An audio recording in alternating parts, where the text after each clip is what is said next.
Tonight is really critically important. We are honored and fortunate to have three individuals who are not only knowledgeable behind the scenes, but in the field. Combined, in my considered opinion, they have more knowledge about the situation than any other three people that I have ever met in my life.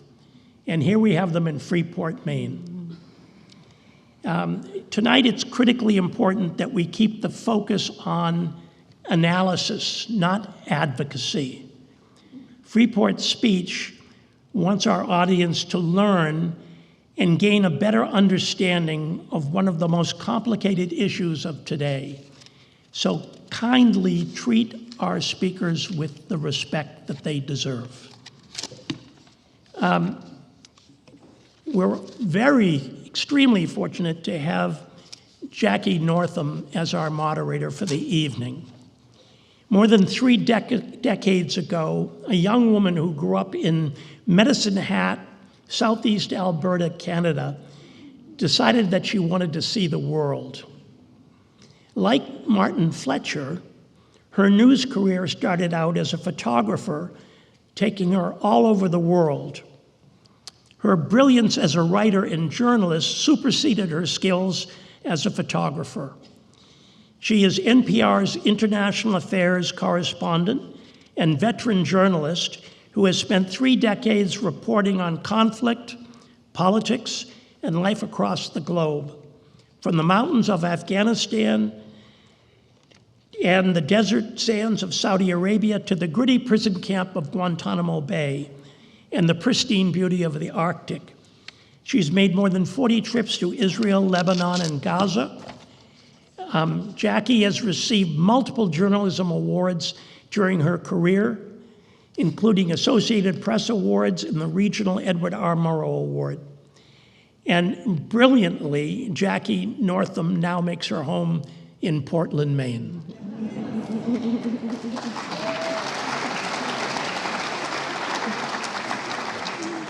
She will be introducing our speakers, but please join me in welcoming Jackie Northam.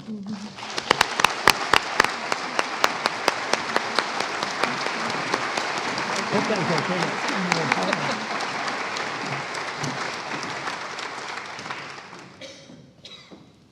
Hi, I hope you can hear me. I'm not very good with microphones. That's a joke. God, I have to tell you. Anyway, thank you very much for being here tonight. I've got lights on me, so I can't tell, but I hear we have a huge crowd, which is not surprising, given how much interest is in this story, now 10 and a half months old, almost 11 months old. It's been hitting the headlines every single day. I know because I'm helping to write some of those headlines. And it's a heartbreaking story on all counts. No. This issue is also not just, it goes beyond Israel and Gaza's borders. It has reverberated around the world. You know, you're seeing massive pro-Palestinian demonstrations and anti-Israeli demonstration in Asia, Africa, Europe, everywhere else. It certainly matters within the Middle East region, which is a really volatile situation right now. And we're also seeing it here in the U.S., whether, there's passionate discussions at dinner or within the community, and certainly on college campuses. As Tom alluded to, I've spent a fair amount of time in the Middle East. My first trip was as a hitchhiker, I have to say, 40 years ago.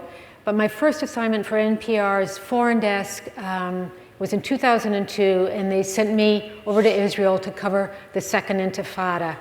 And it was a prolonged, violent affair that, every day I was sort of covering another bus bomb or a crackdown by Israeli forces, and it really gave me a very good sense about what is happening, in that region. It subsided Second Intifada, as the first one did, but it seems every 2 or 3 years I'm called back to Israel because there's another conflict between Hamas and Israel, or Israel and Hezbollah, Lebanon, or uprisings in the West Bank. And after a while, they'll either subside or there'll be a ceasefire, but there's never really been sort of this binding resolution or settlement to this problem. And both sides are so far apart right now. Then you have October 7th. Hamas militants overran parts of Israel, killing 1,200 people who were at their homes or going about their business or attending a music concert. People were raped. It shook Israelis. I've talked to many Israelis since then. It was their answer to, or their equivalent to our 9/11. The subsequent war in Gaza has left 40,000 people dead, largely women and children, elderly, and also Hamas militants. And those numbers are according to the Gazan Health Ministry. But millions of people are displaced. Gaza, which was never a great place anyway, has been reduced to rubble. There's a brink of famine, and there's also, cases of polio now. The region is a very volatile, unpredictable, dangerous place as well. There are concerns that this could spread, encompassing Iran, Hezbollah, other players we don't know, and the potential of the U.S. also entering into the fray. So it's a lot. It's a dangerous time, and hopefully tonight we'll be able to answer some questions for you, shine light on the situation, how we got here, and perhaps find a way, perhaps there is a resolution to these problems. As part of that, we've got two wonderful guests here, people who have spent a large part of their lives studying these issues, working on these issues, writing these issues. First one is Martin Fletcher, and he is a long-time Mideast, I'm going to have a little bit of help here, Mideast correspondent and bureau chief for NBC in Israel, or he was, pardon me. He won just about every possible award that you could in broadcast journalism, including several Emmys as well. He wasn't quite satisfied with that sort of coverage. He went elsewhere. He walked across the Hindu Kush with Mujahideen rebels in Afghanistan. He hung out with the Khmer Rouge in Cambodia as well. And he was also, I didn't realize this, he was telling me he's the only reporter that was at the US Embassy in Tehran during the Iranian hostage affair back in the late 1970s and early 1980s. Martin should be enjoying a well-deserved retirement in San Miguel de Allende, but he hasn't stopped. He spends a lot of time talking about the Middle East because there is so much interest, and he's also written books as well, including the last one's called Walking Israel, which is an American National Book Award. So Martin, if you want to come and join us with that now. Thank you.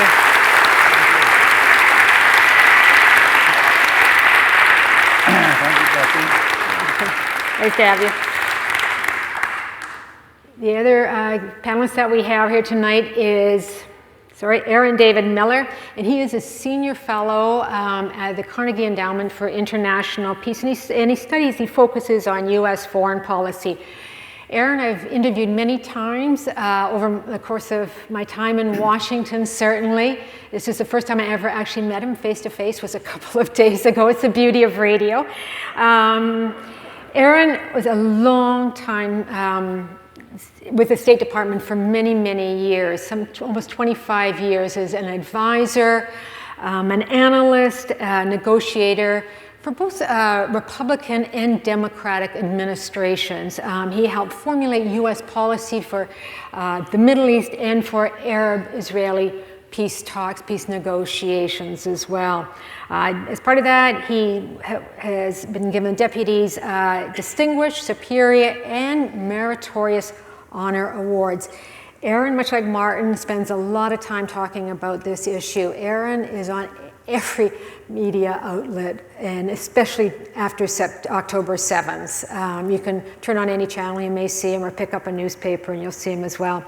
He is a prolific writer. He has written 5 books, including his last book is called The End of Greatness, Why America Can't Have and Doesn't Want Another Great President. Aaron, do you want to join us?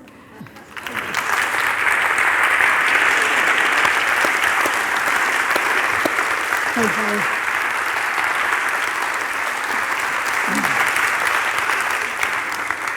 Great. Why don't we dive in? Aaron, I'll start with you if you don't mind. The developments in this issue are moving at whip speed. You know, they change from certainly weekly, daily, and sometimes hourly. Can you just, for our audience, just give us the latest, where we are right now, what's been happening most recently? We had some good news today, it seems. So, first of all, it's great to be in Maine, and it's even more wonderful to be here with 2 extraordinary journalists, Martin and Jackie. I'm not sure I heard, but Jackie and I had never met, even though we talked on the phone. I can't imagine how many times. Look, today's news, the breaking news, CNN, the breaking news is the Israelis discovered in a tunnel below Rafah one of the hostages, an Arab Bedouin, father of 11.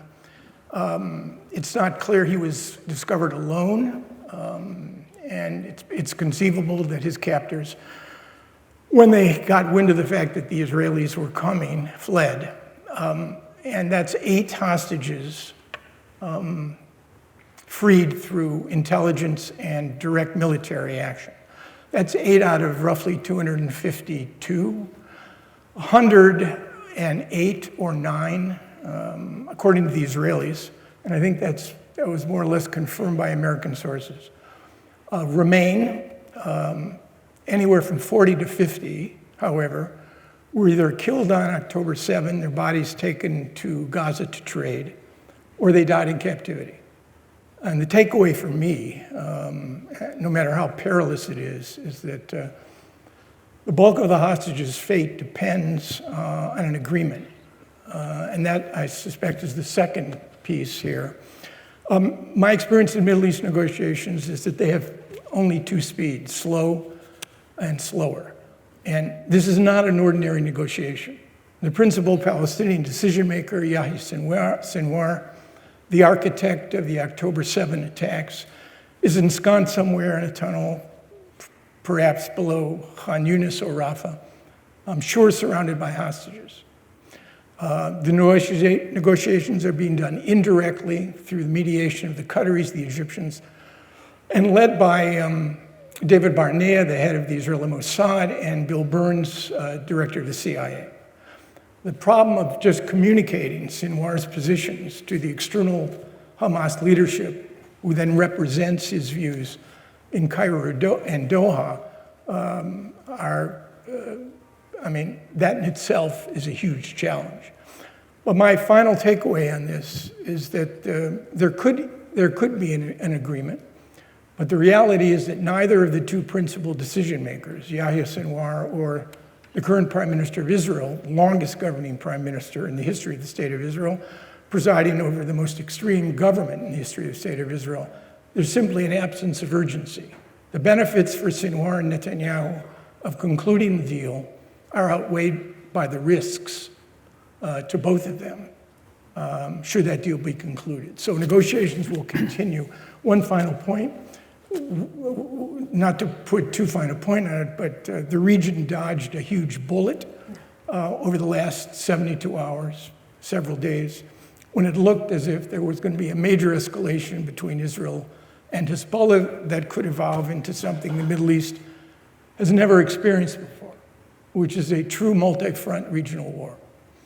But both Israel, Hezbollah, Iran, and certainly the Biden administration want to avoid this at all costs. But that fuse is still burning. And as long as the Israeli-Palestinian conflict endures in Gaza, the risk of escalation is present. Mm-hmm. Martin, you have sort of a personal side to this whole hostage thing, which I think I'd like to ask you about here. Can you tell me what that is? Yeah.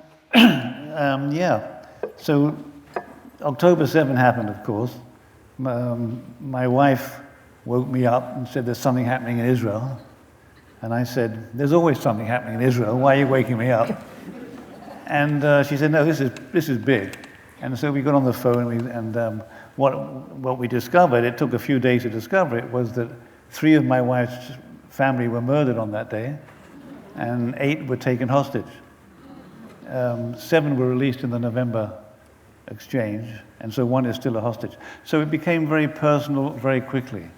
And the sort of the drama of it was I'd actually found out that the family was involved while I was on a live TV program on MSNBC. You were at CNN, I was at MSNBC. We became competitors. Unknowing competitors.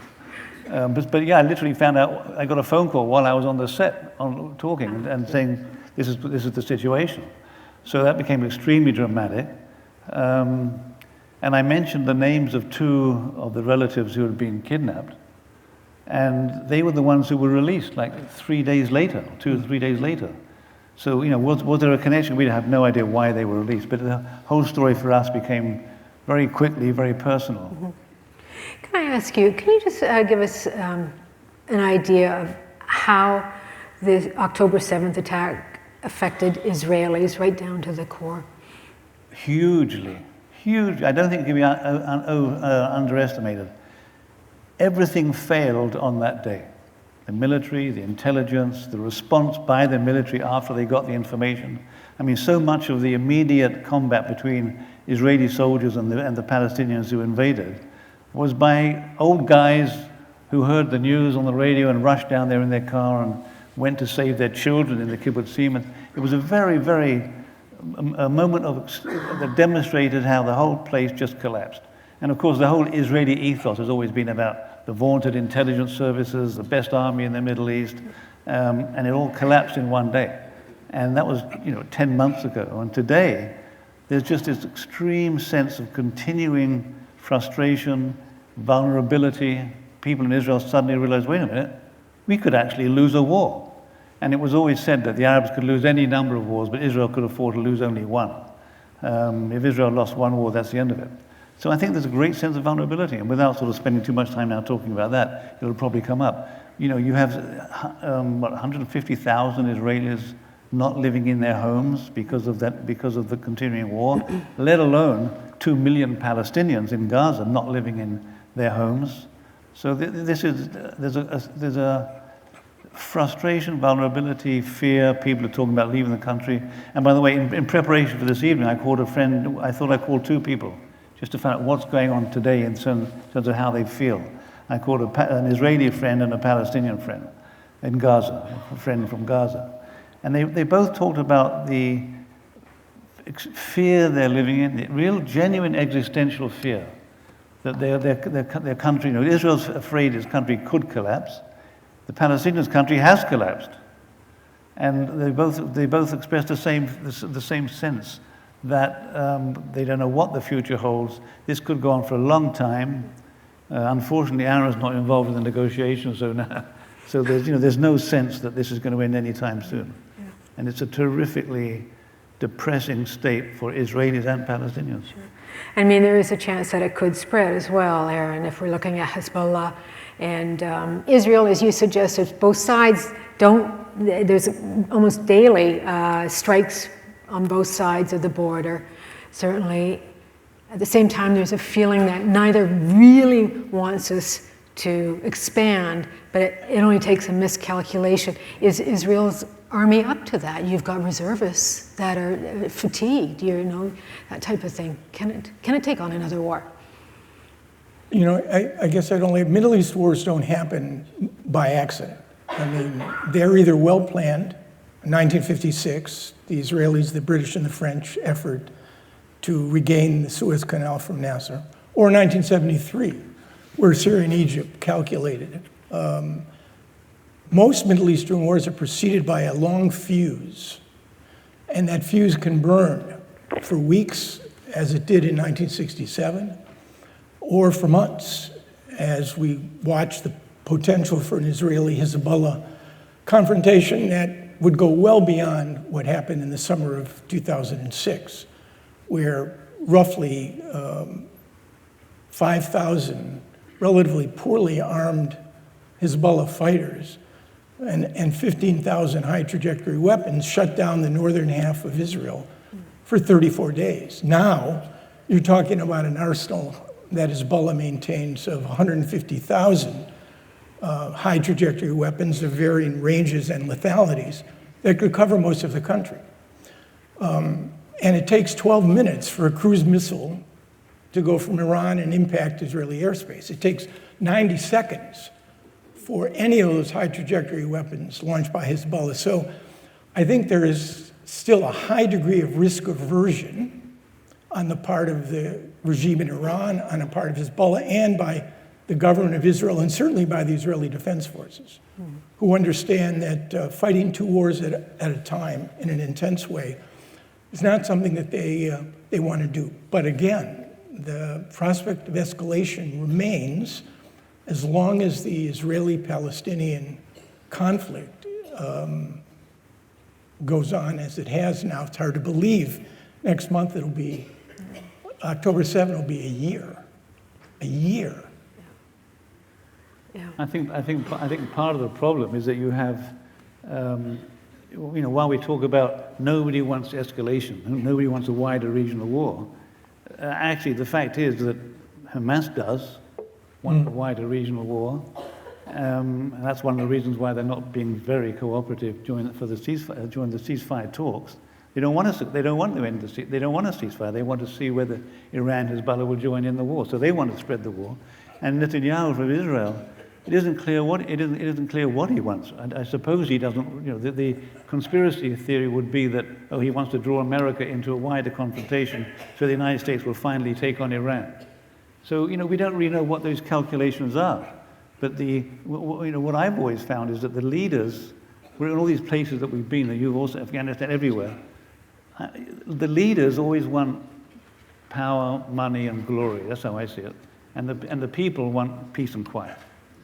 Well, the Middle East, and you raise, I think, a terrific point with Sinwar. I mean, his calculation from October 7 on was that part of the reason Hamas did what it did was not just to inflict an unprecedented degree of cruelty and pain on Israeli civilians, but to trigger this axis of resistance composed of the Houthis, Iran, Hezbollah, and Hamas, of which is a part. And yes, Sinwar wanted and still wants a major regional escalation. Netanyahu's calculations, though, to me are quite transparent. The organizing premise of Benjamin Netanyahu's world is to maintain himself in power, on trial for bribery, fraud, and breach of trust in a Jerusalem district court before 3 judges. He knows that once he's no longer prime minister, he cannot affect, either by appointing a new attorney general, stacking or replacing Supreme Court justices, or somehow getting the indictments dropped. And if he loses power, he'll face 2 choices. One is a conviction, and there's precedent for that. Ehud Olmert served 14 or 16 months in prison for just one of the counts with which Netanyahu is being charged. Or alternatively, he cuts a plea deal to avoid jail, which brings his political career to an end. So he has no stake in a major conflagration, but he does have a stake. So the longer this war goes on, the less accountability there will be in terms of his politics, and the more chance there may be, as we saw today, a rescue mission. Maybe the Israelis ultimately will identify where Yahya Sinwar is and kill him. He may still believe that he can survive this and come out to head another Israeli government. Well, he has certainly said that he wants total victory, which means getting the hostages out, for sure, but also wiping out Hamas completely, which is rather curious, because it is a movement. Is that viable? Is that possible to wipe out Hamas? I think you just have to listen to the Israeli heads of their secret services, Israeli army generals, who all say we can't wipe out Hamas. It's a goal that the Prime Minister set that is unachievable. And yet that's what he's insisting on. And you know more about this than I do, but the whole negotiation situation is that he's putting a spanner in the spokes whenever there seems to be any real progress. But again, I don't want to put it all on Netanyahu's table. Sinwar is just as guilty. Mm-hmm. I think what's happening with those two is that they do share one thing in common right now, I think, which is that each of them hopes that something that is beyond their control will happen to save their bacon.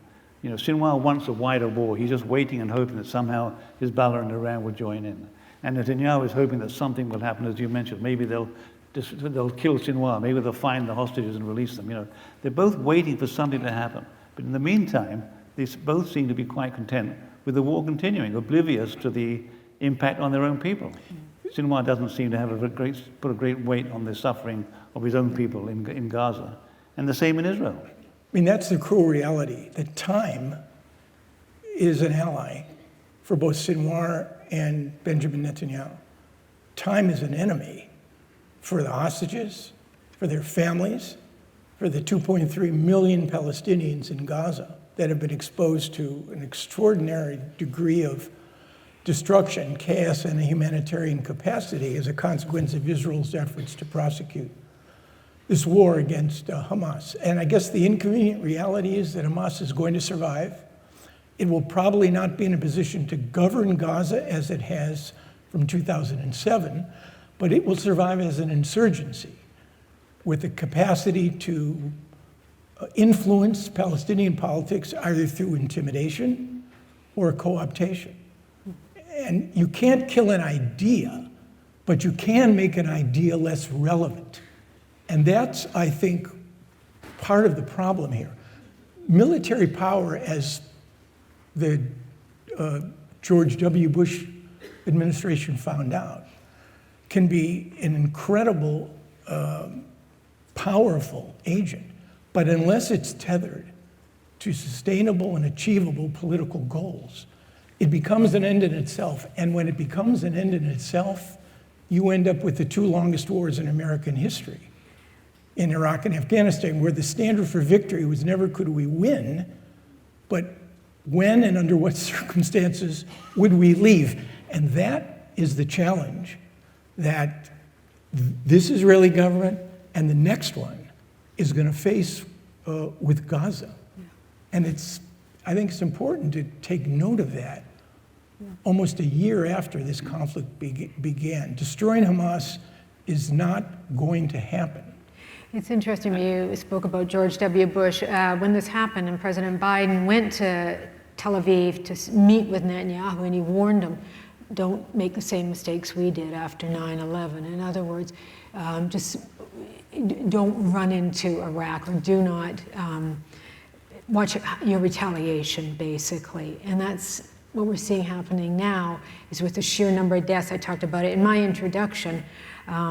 Just the protests and how this has just become so divisive and passionate all over the world. And I think you were saying earlier that you've just never seen it like this for this issue. The last time was maybe the Vietnam War or something. Yeah, I mean, when I was working for 27 years, there was no Middle Eastern issue. Even Iraq and Afghanistan, where thousands of Americans were dying and scores of thousands of Americans were killing as they prosecuted the war against Saddam Hussein and the Taliban, thousands of innocents. You didn't see anything like this on university campuses, and it's driven people to their respective corners, which is in itself a sad testament, frankly. We live in a kind of argue culture in this country today, and reducing complex problems to bumper stickers and arguing and not even being willing to listen to your interlocutor on the assumption that maybe something he or she could say might actually advance your argument or build some sort of bridge to the future. It's a broader problem, and it's not a happy one for this republic. And it's not only the United States. I mean, exactly the same thing is happening in different parts of the world, and especially in Europe, Britain, France, Italy, Spain, Germany. We're seeing exactly the same kind of reduction to bumper sticker slogans. And that is why the... that is, though. Why this time around? Why this issue? You mentioned earlier, right, that you thought it was because of the large numbers. I mean, I think that's part of it. I mean, we were in Iraq and Afghanistan for 20 years. This war has been going on for almost a year in October. The intimacy of the killing on Hamas's part in the first 24 hours, the sexual predation, the serial, the torturing, and then the Israeli response. The exponential rise in Palestinian deaths, the destructions of whole families, the humanitarian catastrophe. You've got active polio virus now in Gaza, and it's difficult to get sufficient vaccines in, not to mention the problems with water and sanitation and sewage and the absence of medical care. I think this is what people saw. Also, social media might have something to do with that, Well, too. It's just playing out all But the here's the time. problem. I've done a few college campuses in April and May, and it was not a terribly happy experience. I think what I don't understand as a human is why it was so hard on these campuses, and even in the broader public, to hold in your head and in your heart the traumas of both peoples. Why this had to be turned into a morality play where the forces of evil are deployed against the forces of good. I'm not sure I understand that, but it augurs ill, frankly, for how Israelis and Palestinians are going to reconstitute themselves when in fact this is over. But for Americans, thousands of miles away from the center of conflict, American Jews, American Arabs, why is it so hard? But when you mentioned earlier the numbers, the large numbers, and the suffering of the people, I take a slight exception to that, because 41,000 dead is terrible, obviously, and it's a very high number. But I don't think that's the reason. That's even a large part of the reason of the campus protests and the way the issue was caught on in such large parts of the world. And the reason I say that is Rwanda, you had 800,000, well, you were, right? 800,000 people were killed in 100 days, in 3 months. In Cambodia, they managed to kill 1/3 of their own population, 2 million people, in I think 3 years. So those numbers were horrifically greater than what's happening in Gaza. So the question, I guess the question is, so why is there this response? And I think the largest part of it is, frankly, CNN, MSNBC, NBC. It's the images that people see. There were no pictures during the Rwandan killing or during the Cambodian killing, but there's daily pictures all over the TV and the print and in all media of what's happening in Gaza.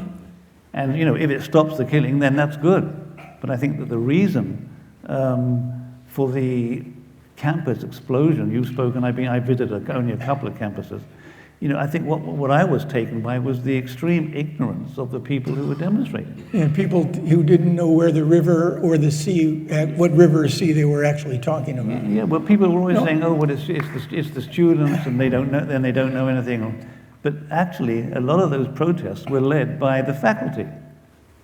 They are highly educated, I would imagine. Well, even at Columbia, where the great books and the Western canon is a requirement. Again, I'm far away from the university campuses. I mean, I wanted to be a history professor, and I'm glad that never happened. But I know nothing against history professors. The two men who influenced my career the most were Foreign Service officers who came to University of Michigan after their government service with PhDs. But I gave a talk at a very prestigious East Coast university and a lecture. And one of the students came up to me and said, other than racism, do you know what the other ism on this campus that is alive and well? And I said, what? Colonialism. So there's the Israeli-Palestinian conflict has become a sort of a Christmas tree on which you can hang all kinds of ornaments and your preferred biases and prejudices, including, obviously, the darker problem of Islamophobia and, of course, anti-Semitism. Sure. Yeah. You know, I've been reading some polls recently that just talk about the face that both Palestinians and Israelis have in any sort of two-state solution, any sort of future of trying to live side by side. Not surprisingly, they have plummeted.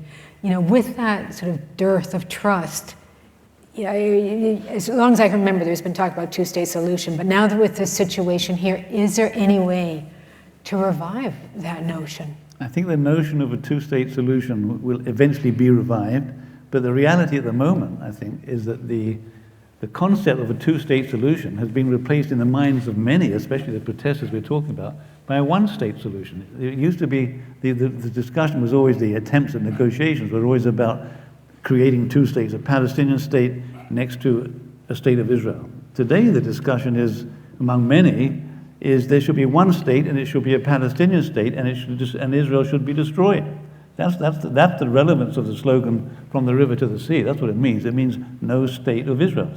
So I think the goalposts have been shifted in that discussion about what the future is. Should there be a negotiation? You know, will a two-state solution be revived as a real prospect? I personally believe yes, but it's going to take 2 or 3 years. And when you speak to Palestinians and Israelis right now, no one is talking about any kind of negotiation. There's anger, fear, and hatred growing on both sides, and especially, unfortunately, those people who suffered on October 7th, who live around Gaza, what they call the envelope of Gaza, many of whom I know and who are family too. They were all, as we know all this, they were all working, many of them were working for peace with Palestinians. Today, every single one I've spoken to says, we got to go in there, we got to destroy that place. No one in that, of the most peace-minded Israelis who were living there in order to work with Palestinians in Gaza, many of them, they don't believe in it now. Yeah, I've been struck, I've been back 3 times since October 7th, have to go back again, just how hardened everybody has become. Certainly the Israelis on this is just, and if you have somebody like the finance minister, Itamar Ben-Gvir, who just says there is no Palestinian state at all. He wants to wipe out the Palestinian state. Benjamin Netanyahu, Prime Minister Netanyahu, has also said he doesn't want a two-state solution. So if you're using that as a starting point, it's hard to believe that it could actually gain some traction, right? Well, the lunatics have taken over the asylum is one way. You said it nicely. I couldn't say that. Unfortunately. I mean, I'm not at NBC now, so I can say that. I take a flyer here, and I know the situation looks really grim, and it's likely to get worse before it gets worse. But I think this is a generational conflict. I mean, I measured my life in 4- and 8-year increments in what I call administration time. And that's not the way this region thinks about time, which is a critically important variable here. After what we've seen in the last year, the idea that Israelis and Palestinians can live happily ever after under one roof is just it's impossible. It seems to me that separation through negotiation remains the only pathway that solves the psychological, the demographic, the political, and religious roots of this conflict. And while two states is just a thought experiment, it's an idea more appropriate for a galaxy far, far away than it is for the realities back here on planet Earth. I looked at South Africa and I thought to myself, no one, and if anyone is in this auditorium that believed that apartheid would end in any other way but through violence, identify yourselves. Apartheid ended in large part because of Mandela and de Klerk. Now, I would argue that President de Klerk, just in case. that what has been lacking in the region as a whole, is leadership, is leaders who are masters of their politics, not prisoners of their ideologies, leaders who believe for their own reasons an Israeli-Palestinian peace is necessary. And when we've had progress, whether it's Begin or Sadat, both of them and Jimmy Carter, the 1979 Egyptian-Israeli peace treaty, Rabin and King Hussein, 1994 in October, the Israeli-Jordanian peace treaty, and Rabin again, and even Yasser Arafat in his initial carnation before Rabin was murdered with respect to the Oslo process. Without leadership, this conflict, this will end, and you're going to end up with two traumatized communities, leaderless, with zero space. So that's the real, to me, that's the real question. And there's hope there. There really is. Although I could not identify for you on either side right now. I'm 75 years old. I have two 40-year-old kids. I don't have the right to say never, because I occupy a tiny space for a very short period of time on this planet. So I can't say never, and I can't mortgage the futures of Israelis and Palestinians by saying it cannot be. And that's the critical question. This will end. And is there an Israeli and a Palestinian leader, and I might add, an American leader? Because you're going to need serious third-party mediation, which is always tough when it comes to the Arab-Israeli conflict for American presidents and secretaries of state. So again, I will, maybe it's naive, continue to hold hope for that passage. So we're on the same page on that. What I think, and I said this within like 3 days of October 7th, is that this is going to be a huge wake-up call for both communities. It was obvious right away that Israel was going to respond. It was going to be brutal. It was going to be terrible. And I figure it's going to take 2 or 3 years. And that's what I said then. It's going to take 2 or 3 years. But it's such a wake-up call for both sides that I think there'll be new elections in Israel. Hopefully Netanyahu will be overthrown. There'll be new, I don't know what, however there would be a transfer of power on the Palestinian side. I mean, who knows? Under an international system, maybe there will be elections. Hamas won the election in 2005 and never gave up power. But I do think that both sides, in 2 or 3 years, maybe now 1 or 2 years, will find a way to change their leaderships. The wake-up call will be, we can't go through this again. It can't be a continuation of these, a mini war every 3 or 4 years, and this gigantic one now. And with the help of a big stick from the United States, as the only country probably capable of wielding a big stick in that region, there could be elections and progress towards coexistence. I mean, the idea of a peace agreement, I'm not sure who even really believes in that. You know, Shimon Peres believed, as you mentioned, Shimon Peres believed in a peace agreement. First economic peace, and then they'll make their way towards a peace agreement. Rabin never believed that. Rabin always believed in separation. It was Peres peace, Rabin separation, a little bit less hopeful and naive, if you like, than Peres. But the possibility of coexisting in some way, I think is very real. I mean, we have to bear in mind, remember, when we talk about, the Arabs and the Israelis can never live under one roof. Well, they do live under one roof. In Israel, there's 2 million Arabs living in a nation of 9 million. It's about 7 million Jews, roughly, 2 million Arabs. They do live together.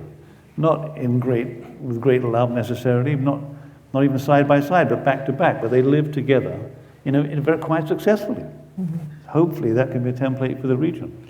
You were mentioning that the U.S., of course, is, or one of you did, about just being the third party that can help sort this out. But, if you talk to any Palestinian, I think they would probably question that. And I'm wondering about regional partners, thinking Qatar or that.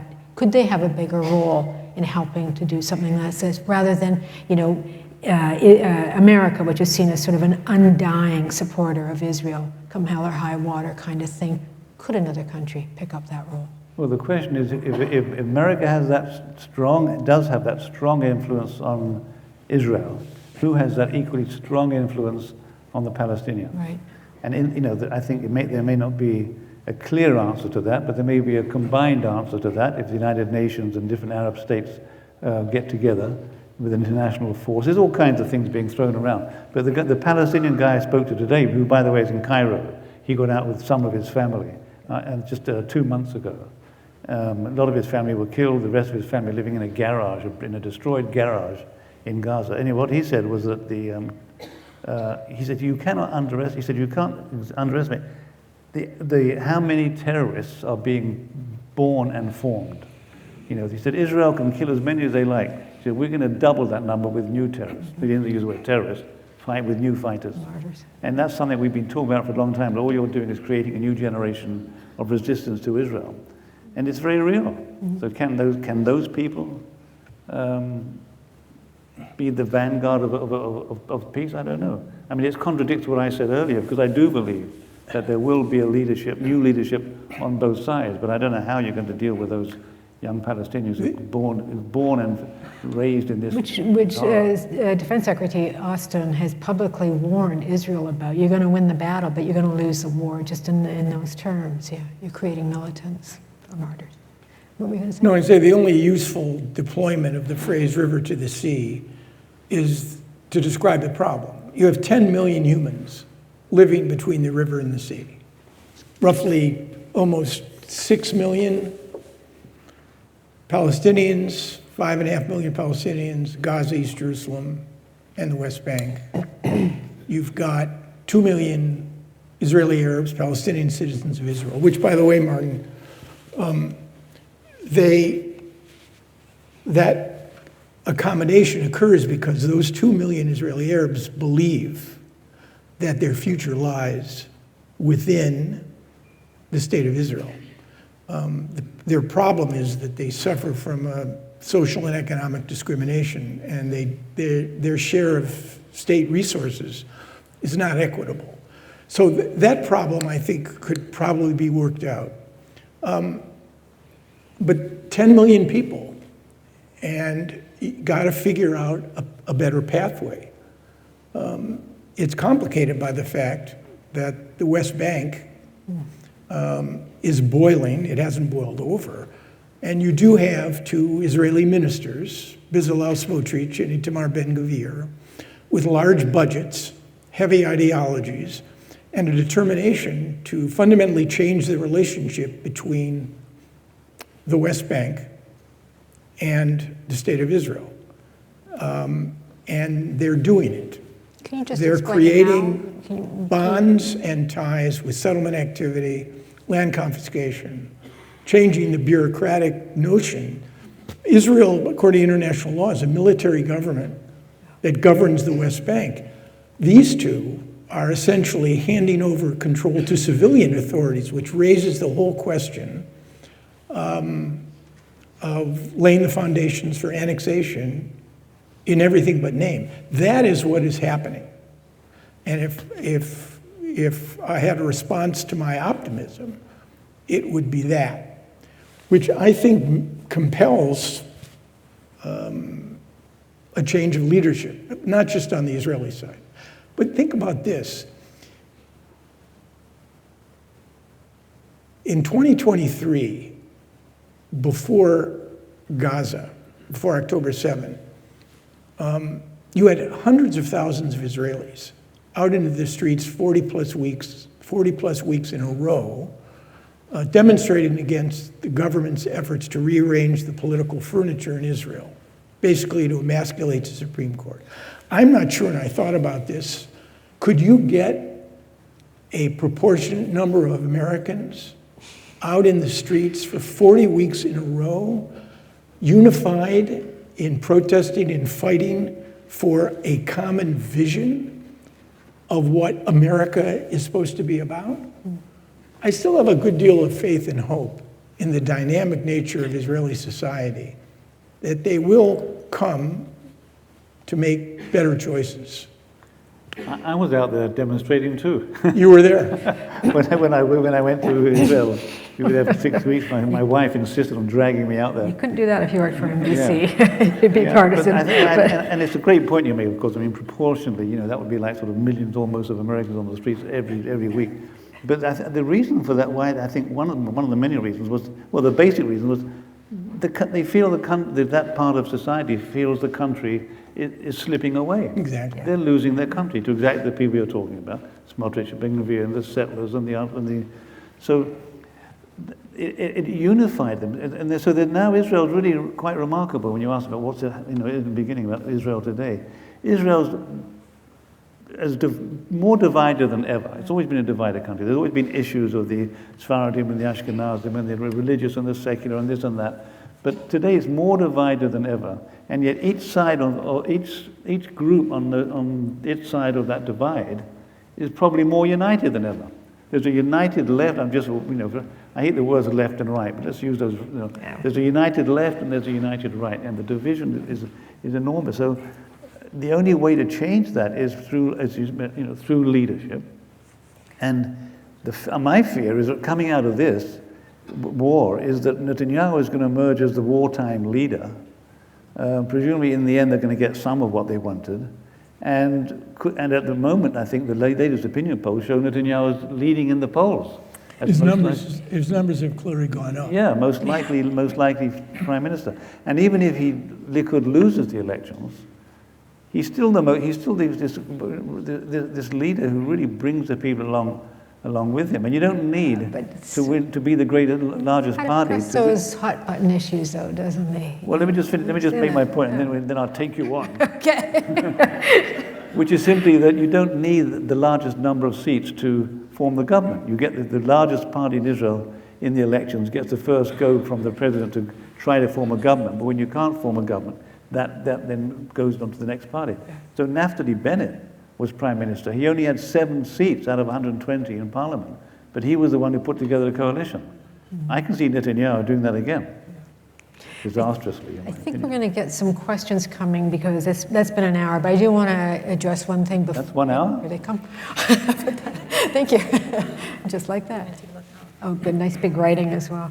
I did want to ask, though, is Israel running the risk of becoming isolated in the international community? I'm just thinking about the number of countries since October 7th that have said that agree that Palestinians should have a statehood. I'm thinking about the ICJ that said the settlements were illegal. The International Court of Justice, the International Criminal Court is saying both Yahya Sinwar, the head of Hamas right now, and Prime Minister Benjamin Netanyahu and the defense chief Yoav Gallant should be war criminals for carrying out the war.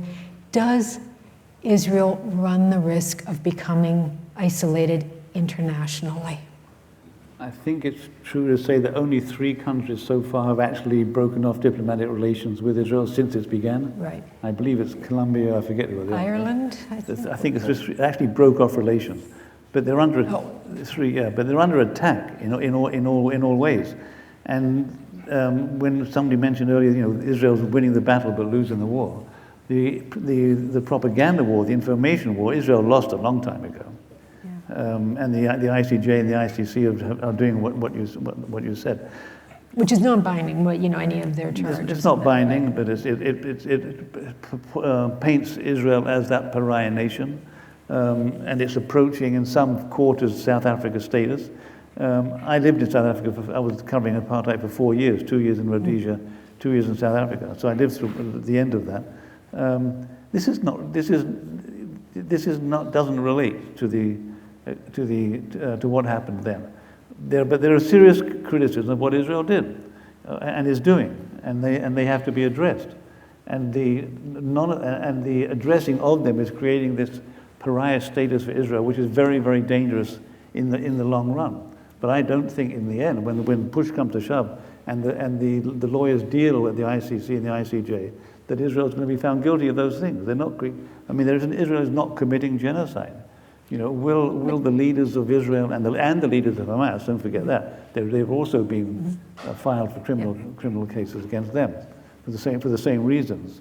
In the end, I think it's going to go down that path, and Israel will not be found guilty of those crimes. I mean, you're going to need a change of leadership. Yeah. And it's not going to be a change that's going to shift dramatically leftward. Israel has become a right-of-center country, both for demographic reasons and political reasons.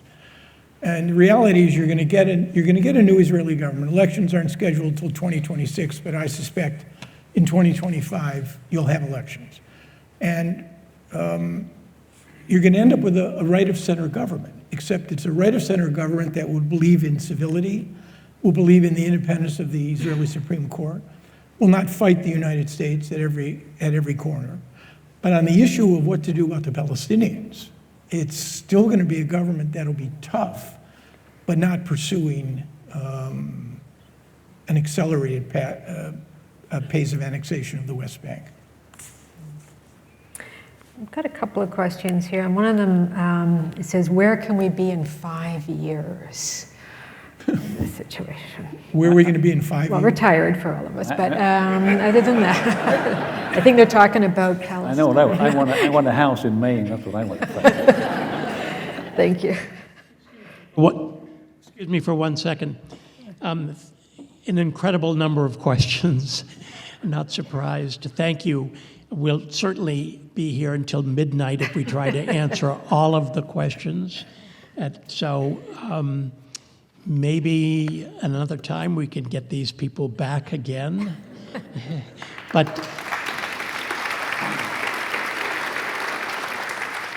so we didn't screen anything, but thank you all for your thoughtfulness. We're going to end at 8:30. Okay, Jackie. At 8:30? At 8:30? Yep. 25 minutes, okay. Okay, we can't escape politics in the year of an election. Does Kamala Harris have a good grasp on the situation in Gaza and Israel? And who should she appoint to be a U.S. mediator? Don't ask me. We're talking about the, we're talking about the in the event of a Harris presidency. Yes, I think that's correct. Yeah. I mean, personnel is policy. At least that's what I found to a large extent. But I don't think it's the absence of effective U.S. mediation. Okay, thank you. You could invite the two best negotiators, one I worked for, one I interviewed, Henry Kissinger and James Baker. You could invite them both down here, and you could empower them with presidential mandate. And I doubt, frankly, whether they'd have much success in... Okay, sorry. Sorry, in unwinding this conflict. Sorry. It's just, you need a sense of ownership. And my wife Lindsay is out in the audience, and she's going to hate me for using this line, but I'm going to use it again. Because Tom Friedman and Larry Summers are still arguing over who actually said it first, and I think neither of them said. But the most important piece of philosophy you're going to hear tonight is this, that in the history of the world, nobody ever washed a rental car. All right? People care, by and large, only about what they own. Invariably, when I use this line, I'll get a letter in the mail, usually from a wife, a girlfriend, or a mother, and they will have put the slip for the car wash in the letter. But it's not normal human behavior to wash rental cars. My point is, this conflict can be resolved if you have Israelis and Palestinians who have a sense of ownership, who care more about getting it done for their people and for their respective others than any external mediator. And every time the U.S. has succeeded in this conflict, it's always been after Arabs and Israelis and Palestinians took some step that generated this raw material. So regardless of who Kamala appoints, should she win as a mediator, it's really in the end a question of that sense of ownership on the part of the Arabs and the Israelis, and it's insufficient to say the least right now. And the only time they actually reached an agreement was without American help, with the Oslo Agreement. Right, and yes, but right, and that agreement followed the Intifada. Yeah. Didn't do very well. War, terror, insurgency. Just along those lines, a question here: what can the U.S. do to influence the outcome of this conflict? Western Europe? I'm sorry?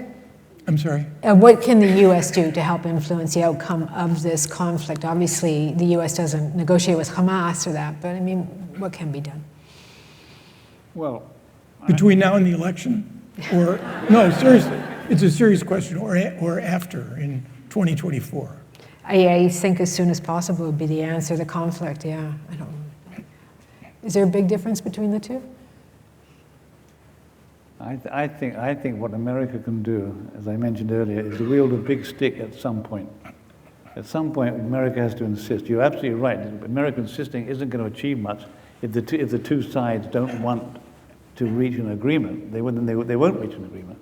But I guess at some point, if the question is, if America is the greatest supporter of Israel, what is the help that really achieves something? And if it's Donald Trump giving Israel more toys, more agreements, recognize the Golan embassy, moving the embassy to Jerusalem, does that move the goalpost? Does that encourage Israel to move towards the Palestinians? And the answer is probably no. So I think the Americans have to decide what is their definition of progress. Well, there has to be an end state, all right? There has to be some vision to which both parties can accept. Look, when it comes to American pressure, I'll be very blunt here. We're in the 11th month of this war. I'm just analyzing, I'm not advocating. We're in the 11th month of this war. This administration has been reluctant to impose a single cost or consequence that normal humans, like the three of us, would regard as sustained or serious pressure on Israel. American presidents, I work for Republicans and Democrats, from Reagan to Bush 43.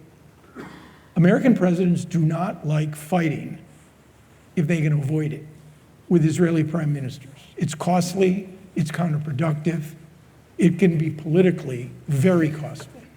So the real question is pressure, yes, at moments when in fact the pressure on Israel and the other negotiating side would actually advance the negotiations to make the fight that you're having with the Israelis, primarily because you can fight all day long with the Palestinians, there's no domestic political resonance here, make the fight worthwhile.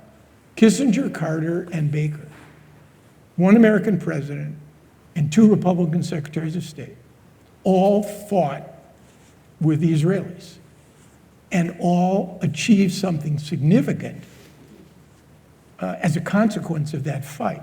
So yes, you're 100% right.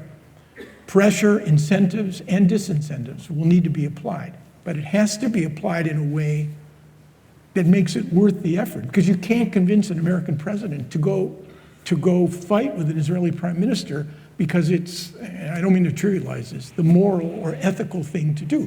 Barack Obama came out swinging in January of 2009, calls for a settlement freeze, a Palestinian state within a year, and nothing ever happened. Like, he wasn't prepared, nor were the Israelis and Palestinians, to go along. So that needs to be taken into consideration. One more point. Governing is about choosing.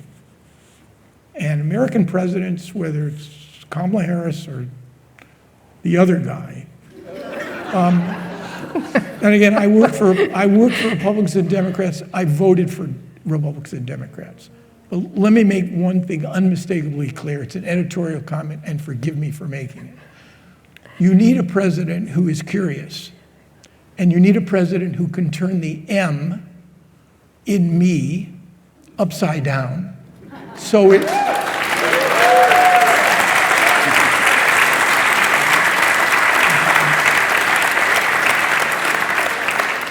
so it becomes a W in we. And that is absolutely essential. Forget foreign policy. What It's happens not- when what happens It's when not nearly as important as what happens here in this republic. And it's critically important, critically important.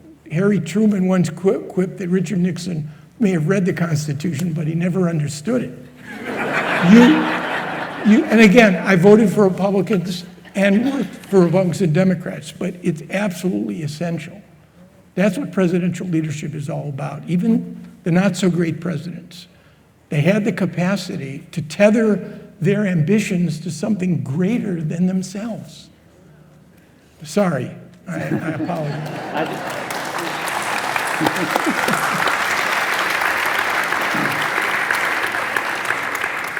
I just wanted to interject that maybe Donald Trump would say, what happens when you turn I upside down?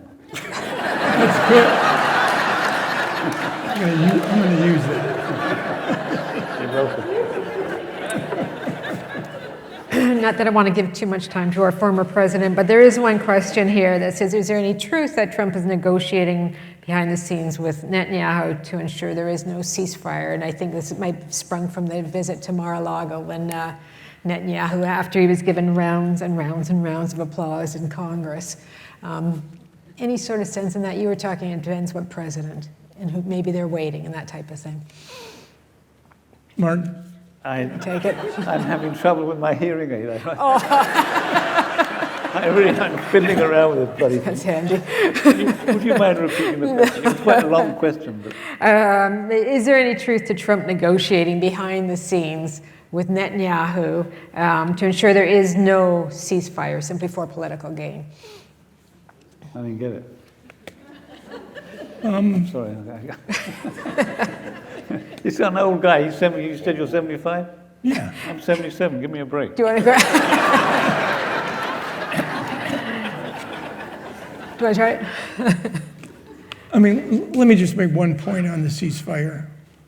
I think it's an important one. There actually could be an agreement, but it's an agreement that is only going to get the two sides through the first phase of a three-phase plan, which is a limited exchange of hostages for Palestinian prisoners and a 6-week ceasefire. Anything beyond that is going to be hard because Sinwar will not release the male hostages, military and civilian, without a permanent ceasefire and the withdrawal of Israeli forces from Gaza. And the current Israeli government, or I would argue any Israeli government at this point, is not going to do that. So I would take a 6-week ceasefire because maybe if it was real, you could build something on top of it. But it's going to be extremely difficult. Mm-hmm. There's a couple here along this line, and it was something that I did want to ask you. And it's about the day after this war is over. What will we be looking at? First of all, I'm curious what Netanyahu says. We'll have the plan once we've eliminated Hamas. Total victory and that type of thing. But what do we see the day after, as far as governing these areas, as far as any sort of, rebuilding Gaza, anything like that? Somebody said that if you look at Gaza, there isn't going to be a day after. I mean, it's so utterly destroyed in such large parts of it. It's hard to imagine how you can rebuild that. And so it's going to be money. It's going to be people safeguarding the money so it doesn't all get ripped off, because there's a huge possibility of criminality in that situation. There always is. There's going to be outside intervention, and it has to come from a lot of Arab money. Israel's going to have to cooperate. I guess the only real, will there be another Palestinian entity that can run Gaza instead of Hamas? That's the bottom line. If there is one, they'll start getting money and international cooperation. If it's more Hamas, they probably won't. So they're going to have to change the leadership, and that would be the prerequisite, I think, for foreign aid coming in, and then the many, many billions of dollars that are going to need to be spent on rebuilding Gaza. And the other question is rebuilding trust inside Israel for Gaza. Mm-hmm. So it's not only a matter of physical construction, although that's critical to to build rebuild homes, hospitals, schools. They're starting from scratch in large areas. It's really quite inconceivable. I mean, I spent a lot of time in Gaza. I must have been there maybe 200 times, over a period of 50 years, God help me, reporting from there. So, it's they have one of the most highly educated populations in the Middle East, in Gaza. Mostly because there aren't any jobs, so people go to school and graduate and get degrees, and then there's still no jobs. So that's one of the reasons for the frustration there, which then translates into resistance.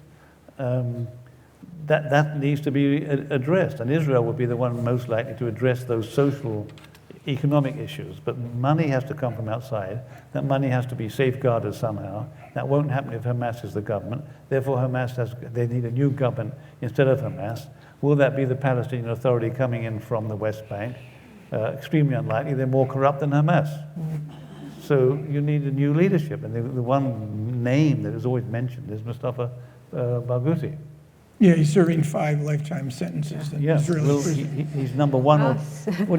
He's number 1 or 2 on the Hamas list, and that would be a great way to a faith-saving way to release the guy and see whether he's still the same person he was 20 years ago when he was jailed, when he was a fairly moderate leader. He's still the most popular name that comes up when looking for a new leader for the Palestinian people. Certainly not the 90-year-old President Abbas. There's also talk, I guess, too, of putting in Arab military forces as well. Is that viable into Gaza to help keep the peace? Military forces? Yeah, Arab forces. What Arab country is going to send its soldiers into Gaza and then be the face fighting Palestinians in Gaza? And the narrative will be that you're helping to defend the Israeli occupation and you're killing Palestinians. I think there are 3 inconvenient realities that we have to face up to. Number 1, as I mentioned before, Hamas is going to survive in some form as an insurgency. Number 2, there's no security architecture to replace no centralized control, which means, obviously, that the Israelis will continue to operate militarily. And number 3, the Arab price for admission, funding Gaza, participating in a peacekeeping force, is the premise that Gaza first cannot be Gaza only. That is to say, if the Arab states were told, the Emiratis, the Bahrainis, the Moroccans, that there was a political horizon that would, through negotiations, satisfy both Israeli and Palestinian political and security needs, they would be tempted to participate. But short of that, and that's not going to happen with this Israeli government, for sure. So it's going to be extremely difficult. Clans, criminal elements, gangs, what remains of Hamas, all of these things are going to circulate in an area roughly twice the size of the District of Columbia with one of the highest population density ratios in the world. And it is, $100 billion or more even to begin to imagine how to repair the extent of the devastation and the destruction, not to mention the psychological impact. Israel is in a state of collective PTSD, still, even though it functions normally. What is the trauma and the legacy of the last 11 months for the Palestinian population of Gaza? I can't even imagine. Think of this. All this stuff we're seeing happening, the fighting, the bombing, the shelling, the killing, the moving of populations in Gaza. Gaza's 140 square miles. State of Maine, I did this research today. State of Maine is 35,000 square miles. Gaza is 140, 35,000 square miles, the size of Maine. Gaza's 140. Gaza fits into Maine 242 times. And it's all happening in that tiny, tiny space. 25 miles long, about 7 miles wide. So, and there's 2 million people moving around, many of them 7 or 8 times looking for homes. So, well, not homes, shelters of some kind. So, yeah, a traumatic existence. We have a producer there on us, and he is staying throughout. His father, because of his father, basically, but he's documenting every time they have to evacuate again, you know, sick people, father in a wheelchair, little kids, everything else. And he is documenting it all for us. It's incredible what they're having to do. All right, when I first talked with Aaron about what this event was tonight, he said, my only concern is we're going to leave the audience feeling, I believe you said, hopeless and demoralized. And I think we've done that. We cannot end on that note. Just want to ask you maybe one last parting thought from either, if you could. And I just want to throw this out there, is, you know, we kind of talked about maybe a long, long way away, you know, it might be a Tuesday illusion. Is there any sort of ray of hope anywhere in this conflict? Hopeless and demoralized is the That's what phrase. he said, we use. yeah. I'm just trying to think what football team fits that description. But I don't You know mean enough about soccer, America. or you mean the other one? My own ray of hope is only that, as I mentioned earlier, that I think this is going to be a wake-up call for both sides, and there has to be a change of leadership, and I think there will be a change of leadership. And at that point, maybe those new leaders will bring the newly motivated people to understand that this cannot go on forever. But by the way, it looks as if it's going to go on forever, so that's not really. Yeah. Is that hopeful? I think I may not be. No, I think you might have missed done that. the job very poorly. What is that Aaron's person? probably better than No, I me. mean, I'd offer a comment. In October 6, 1973, Lindsay and I were in Jerusalem. And until now, it was the greatest trauma that the state of Israel had faced. Greatest intelligence failure, 2,800 Israeli soldiers killed, countless numbers of Egyptians and Syrians. And yet within 4 years of that trauma, I watched on the White House lawn Sadat, Begin, and Carter sign a full treaty of peace. So in that case, trauma turned to hope. 20 years later, almost to the month, I sat on the White House lawn and watched Rabin, Arafat, and Clinton, Shimon Peres, sign the Declaration of Principles, which ushered in the Oslo Accords. Their hope turned to trauma. So what do we make of this? Trauma to hope, hope to trauma. Here's my takeaway is this. You cannot see what is in front of you, for good or ill. And the arc of history bends in ways that are sometimes horrid and sometimes quite extraordinary. The only thing that matters on an individual level, and it's my takeaway, I'm not here to sell you anything, is whether or not you can somehow play a role in bending that arc of history in the right direction. That's enough for me, frankly. And it's enough to keep me going, and it's enough to keep my outlook on life and even on Arab-Israeli peacemaking a bit on the positive side. Good job.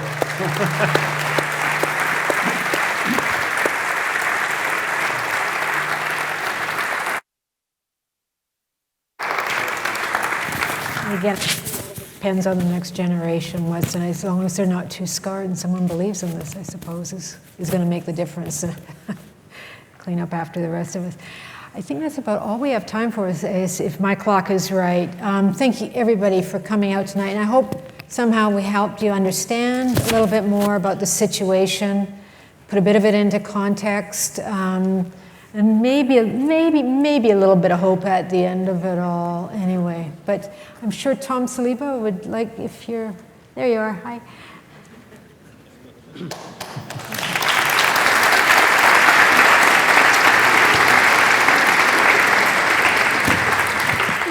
Christy and I failed to mention at the beginning, and I apologize, that as we do at Freeport Speech, we contribute the net proceeds from each event to a very worthy organization. And tonight it is for Seeds of Peace.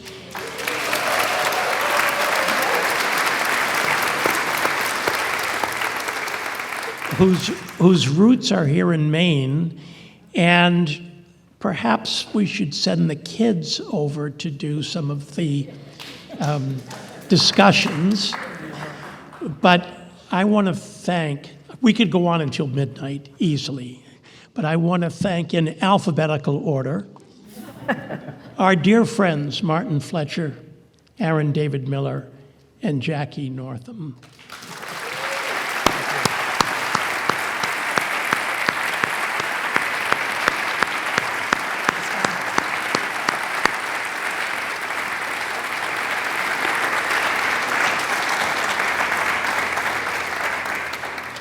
All drive safely. You better grab your tickets quickly for next month if you'd like to come. They really have gone very fast.